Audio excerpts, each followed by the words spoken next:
My name is Amandeep Beesla with Amandeep Beesla Consulting Limited. I am a safety professional that's from Vancouver, BC, Canada.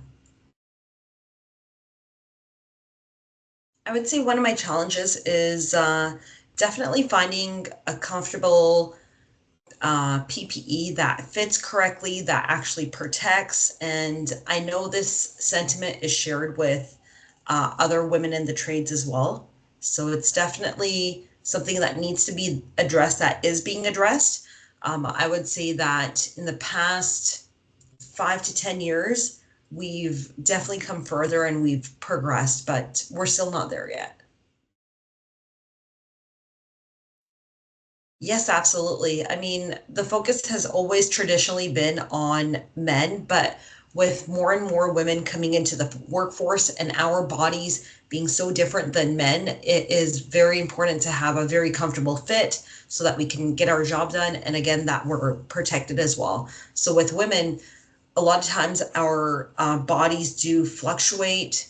For example, yes, when we get pregnant or we've put on weight or taken down weight, especially the way our form and our body is compared to men as well.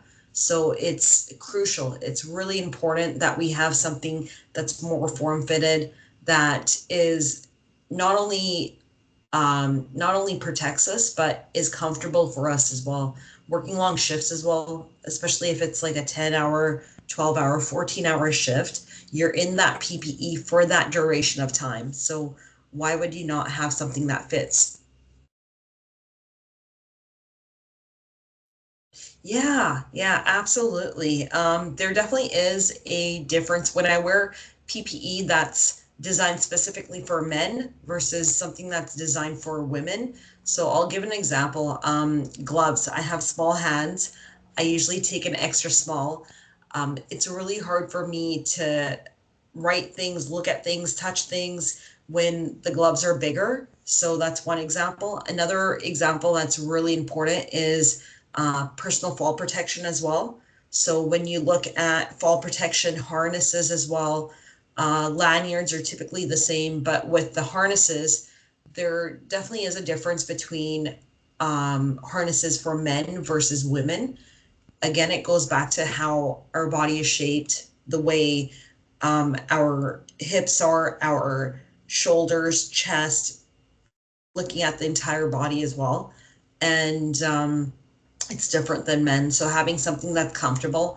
And in that case, like if you have engaged your fall protection and your harness as well, you need to make sure that it fits properly and it's form fitted. I'll give you one more example looking at respirators as well. So when you have certain respirators, women's faces, they are different than men in terms of how your jaw, your structure, and so having something that's form fitting, again, that's crucial, and that plays a big role, especially when it's imminent danger as well. I would say that there are still not enough manufacturers or PPE suppliers, distributors that have PPE specifically for women. I think that's going to take time. There's starting to become more research when it comes to PPE specifically designed for women. But I would definitely say that that's one of the biggest gaps. And then education as well. A lot of employers may not necessarily understand that there is a difference in PPE, the way it fits, the form as well, men versus women. So with more and more women getting into the trades and coming into whatever line of field it may be, it's definitely needed as well. Like there needs to be more support, more resources. There needs to be more of an education piece around it, which I think the suppliers and manufacturers can do. Yeah, definitely.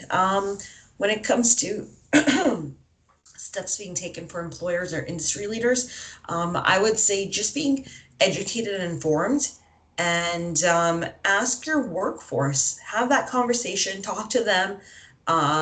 Sometimes women may not wear men's PPE because it doesn't fit or it doesn't serve the purpose, have that conversation. Or if your workers, specifically women, come to you with their concerns, try and address them, try and educate yourself and stay one step ahead so that you know what's going on, what's happening on site, with PPE, educating purchasers as well, or whoever is that decision maker as well. Just give them the tools and have that open conversation.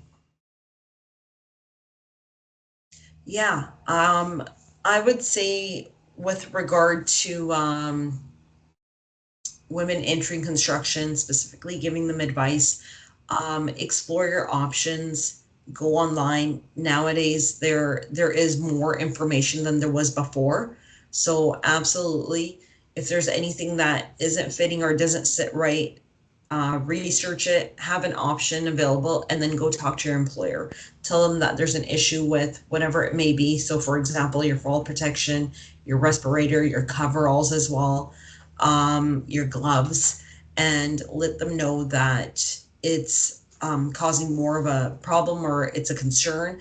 But hey, there are options available, and this is what I found as well. So, women entering construction, for your employers, tell them what the issue is, but then also have a solution to that issue and then take it to your employer. Yeah, I think there is a lot of advocacy right now being done specifically with tradeswomen, and that the concern is very much in the forefront and it's very present.